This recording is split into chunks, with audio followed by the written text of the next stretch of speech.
Hey everyone, you are listening to Beyond the Ring podcast. I am Tejas and this is the AEW Dynamite review, guys. And before we get into this review, make sure to hit that like button, subscribe to my channel, and don't forget to hit that notification bell. So let's get into this review, guys. So this week's Dynamite was its second year anniversary of Dynamite. So this was a big show, and they were having this show from Philadelphia. So we opened the show with the eight-man tag. Bryan Danielson, Christian Cage, Jungle Boy, Luchasaurus was the super elite consisting of Omega, Cole, Bucks. Yeah. So this was a fun match, standard fun match, I would say, of AEW style multi-man matches that we see. It was okay. I mean, yeah, nothing to say, but it was at times I thought about that it's going too far. Yeah. So yeah, okay. I mean, heel versus fave, good guys versus bad guys thing.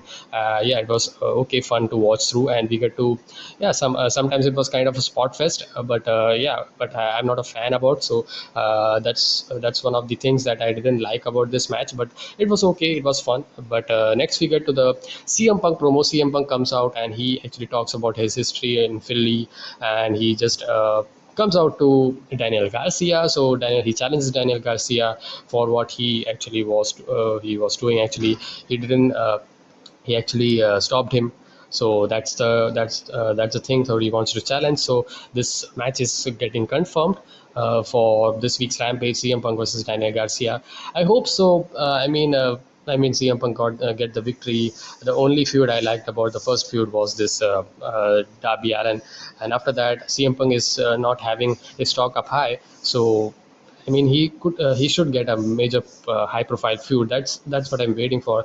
Just getting through this new talents. I mean, you can do it if you are building up to a major feud or something in a major feud actually. But he's not in the major feud, and you're just having a random match out of nowhere. That's what I'm not liking. They could use CM Punk way better. So I think so they would use, but they are just saving because they are focusing on the title picture now, the World Championship and the TNT. Because if CM Punk's major profile feud comes up, it would be overshadowing these all things. So they would be kind of more concentrating on those things, so they don't want to get into that. So that's why they are not doing. I think so. Again, this was fun. CM Punk's promo, it was fun to watch. And we get to next, Arn Anderson and Cody Rhodes, that is some kind of a promo that they had, and Anderson is pissed off about Cody's performance. He's just an executive who is not having a great wrestling match or something, but just there. So yeah, so that's what he don't like. So maybe they're just teasing bit by bit. Cody turning heel is the thing that needs to happen. We get to the next match: Sammy Guevara versus Bobby Fish for the TNT Championship. I knew it. This was going to be great, and this was great. This was such a fun match, man. This was fun as well as very enjoyable as well as very great, man. The story, I mean, the Bobby Fish, they explained him as a martial artist, and his strikes and his yeah, his knees and his martial art kicks and all. That was the point. That was the advantage for him. Sammy Guevara, on the other hand, he had his own set of experience. You can say, and he has.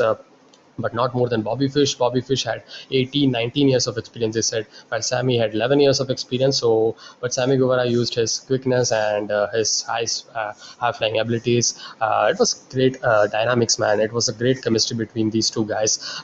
Loved this match. Yeah, it was under 10 minutes, but I didn't thought about Sammy Guevara would lose the title. But in the end, Fish threw a kick that Guevara ducked, and Guevara hit Fish with a GTH, and that was it. He didn't hit the 630. So yeah, so defeated Bobby Fish. So then we get to the Dan Lambert American Top Team versus the Inner Circle. This is the story that we're going to. Good promo, good heel babyface dynamics, chemistry there as well. Yeah, the one thing that I don't like. I mean, the Inner Circle going away. I mean, the faction thing. If it's done right, it's great, man. I mean, look at this, because this is the bad. I mean, the heelest, you can say that the piss off team that you have seen, American Top Team, where Inner Circle is just loved. The fans are loving this team. You can know they're the fans about that. So I'm also even the fans of that, but not in a kind of an February time, but because now it's kind of like. It has lost his glow, you can say. Yeah. So yeah, Excalibur hyped up then Tony Khan's announcement, and yeah, then we get to next match.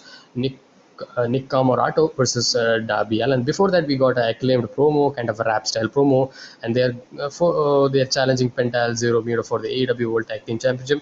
The Tag Team Championship need to be more focused upon, because the stories, ever since the Young Bucks thing, we are not getting some kind of involvement much about Penta El Zero Miedo. So Ray Phoenix Miedo should this is kind of their doing in this rampage. They're doing it rampage, okay, but you need to have that into dynamite show as well.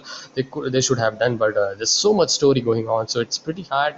I know that, but you need to get this. Tony Schiavone comes out on behalf of, you can say, Tony Khan inside the ring with ref Aubrey Edwards. So she had a title that was holding. So I was hoping for a trios title, but no. Shivani said that this is going to change wrestling business under the leadership of Khan, and Shivani spoke about that Dynamite moving to TBS. We know that it's going in January 5th. So he announced that there's a new title coming up, TBS Championship. This is going to be a women's division championship. So it's great, man. It's kind of a TNT championship like we have in the men's division. It's the TBS Championship is for the women's division, so that's great. I mean, the championship look very very similar to the winged WWE title, if you remember that blue kind of design. That was great, man. I love this. I loved this belt actually. It was looking so beautiful and precious. So I like this design. Yeah, better. I mean, it's little bit better than TNT Championship, I would say. Yeah, very excited about that, and we have some promos as well, some competitors that's going to be in the tournament. So they are going to begin this tournament from January 5th. So they could have saved it for some another day, but another month or something, but they did this now. So I don't know if they're going to begin with. They didn't said that, so maybe we could see from January 5th. So that's a lot of time that's waiting for. So and again, next we got Darby Allin versus Nick Comoroto. Okay match. Darby Allin got an easy victory here. Okay match. Yeah, it was nothing very, but Nico Moroto was good here. Yeah, he used his power advantage very well. Darby Allin with his versatility, he was the guy. You know that he's going to get the victory. Then we got a Dark Order. So seems like they are on the same page. So that's there. And then we get to Dante Martin is interviewed by Tony Schiavone. He comes out. He wants to challenge anyone. Malachi Black comes out. It's kind of a weird rivalry that they're going into. Malachi Black versus Dante Martin, but probably just going to having a victory Malachi Black. So yeah, so because they have too many guys right now, so they don't want to have major feuds coming up, because they need to concentrate on those. So that's a thing. They are kind of in a very difficult convoluted situation that we are getting into, because too many guys, too many top guys they have now. It's this roster is as much as stacked as ever, actually, you can say that. Yeah, so he kicks the hell out of his temple. So seems like Black accepts that challenge, and Black versus Dante Martin. Yeah, it was probably going to be a good match. Yeah, Dante Martin is good. Yeah, his athleticism and high flying abilities are great. I have seen him, so I've seen his matches. We get to the next match. Hikaru Shida versus Serena Deeb. This was also a match that I was very excited about to watch. Serena Deeb returning to AEW after some weeks actually, and Hikaru Shida also returning. So Hikaru Shida, Serena Deeb, this was also very great chemistry here. Serena Deeb was working as a heel here, even though she looks like a baby face sometimes, but she took a heel turn here. She was slapping Hikaru Shida when she was going for the handshake. So she was a true heel here. She worked very well. Hikaru Shida's knee was the focus here, while Serena Deeb was Hikaru Shida was also using an experience advantage here. So lots of strikes and lots of great fun counter wrestling that was going on. The wrestling was good. I liked it. So it was very fun. It was very fun match. Good match between these two ladies. Loved it actually. So if they have any number one contenders come kind of match in the future, that would be good. We get to Darby Allin getting getting destroyed by the Pinnacle, and he just took a F10 onto that man. That was so bad. He just took some sick bumps, man. Hope so he's okay, man. It was just so bad. Yeah, he's the one who actually have one of the sick bumps that he takes in AEW, man. It's so bad. It's so bad to see him taking this kind of thing. But MJF versus Darby Allin, it's this feud is going good actually, and as much as I wasn't very into it at first time, but I'm getting into it. I want MJF getting ripped off by Darby Allin. I hope so. Darby Allin will get the victory because after the CM Punk loss, so I think so he's going to get the victory. And yeah, so we get to the main event finally. Before that, we had Shivani interview Britt Baker.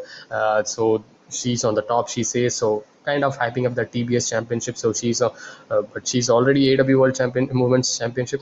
Leo Rush has a promo, so Leo Rush have kind of acting as a manager, as a mentor for Dante Martin. He wants to be a businessman. So kind of what he was working in WWE, if you remember what he did with Lashley. So that's what they are going into. Let's see how it goes, man. I mean, yeah, let's see. Park versus Andrade, El Idolo, John Moxley, Lance Archer, Orange Cassidy, Matt Hardy, the Joker in the Casino Ladder match, main event for the future AEW World Title shot. So this was fantastic, man. This was such amazing match. I mean, the spots were so good. I mean, especially that the sunset flip powerbomb by Andrade.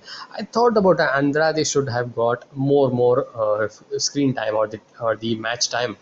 He was a little bit less in this match, but it was real fun, man. All of them were shining in this match. It was very fun, and the Joker entrant. If I was not very. I was not expecting the Joker entrant to be kind of. I thought about maybe Buddy Murphy, but I was really hoping that Hangman Adam Page. If Hangman Adam Page he gotta be get the victory, because then if he's not coming, Andrade was my pick. But then in the match, I thought about John Moxley had my favorite at times, but no, man, he's such a heel. He's working, but no, I was going to Andrade, but he wasn't getting that time. That's, as I said, the match was this match was match of the night, you can say. This was just fantastic. This was just amazing, man.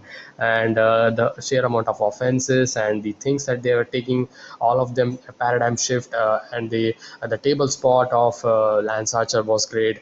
And then we had a 6-6 spot of I think so onto the ladder they were setting up. So yeah, fall away slam onto the ladder by Cassidy, diving off the ropes. So Andrade also having a bump onto the ladder. That was nasty, man. That was a very weird landing for him. So this was such amazing. And in the end, Page returned, and Page had a moment here. Then Page actually was knocked out by Moxley by the paradigm shift, and Archer then knocked Moxley off the ladder. That was set up in the middle of the ring. Page returned with a buckshot lariat on Lance Archer with a huge pop. Page climbed up the ladder. Moxley comes up. Page is on the finish line, and Moxley Page just punched Moxley, and he just threw punches, and then Moxley fell from the ladder after an exchange of punch. Yeah, so Page pulled the chip down to, so the Moxley fell off was kind of like no, yeah, he was just fell off, like, yeah, it was kind of like out of nowhere kind of thing. But yeah, the sheer amount of things that they were taking. So that's the story there. Page pulled the chip down to win the match. Hangman Adam Page versus Kenny Omega. This is going to be happening finally, guys, and I'm so freaking excited to see this match and finally dethroned by Hangman Adam Page. So yeah. So I was thinking that who is the challenger. I was not kind of into that mode, like Bryan Danielson versus Kenny Omega should happen again. Maybe they could have triple threat situation, maybe, but no, man. I just want Hangman Adam Page have that moment. I just get that victory. Maybe you can do Hangman Adam Page versus Bryan Danielson in the future, and then have a, yeah. So Hangman Adam Page for the AEW World Championship. So that's so That's so awesome, man. And I literally was entertained was this ladder match. This was such a great return for him, such a perfect return for Page, and the whole story is getting into. I mean, this should have going to happen in AEW All Out, but better late than never, as they say. It's going to happen at AEW Full Gear. As I suppose this was a great episode for me, I would say. The only, you can say, if you can nitpick, you can say Darby Allen thing. Apart from that, all of them were the storyline build up, so nothing was kind of out of weird or out of very. Cody and Anderson was just there, but okay, that was also a story going on. So lot of storyline blocks that they were building into this episode kind of kicking off. So October is finally here, so they are going into that pay-per-view mode again. So I'm freaking excited for next week's Dynamite as well, how the story would move. All this, I mean, yeah, especially the Hangman Adam Page Kenny Omega story, that would be exciting, man. That's it, man. Let me know your thoughts in the comment section below about this week's Dynamite. And yeah, that's it, guys. I hope to see you in the next review, and I will see you guys in the next one. And then be safe, stay energetic, and peace.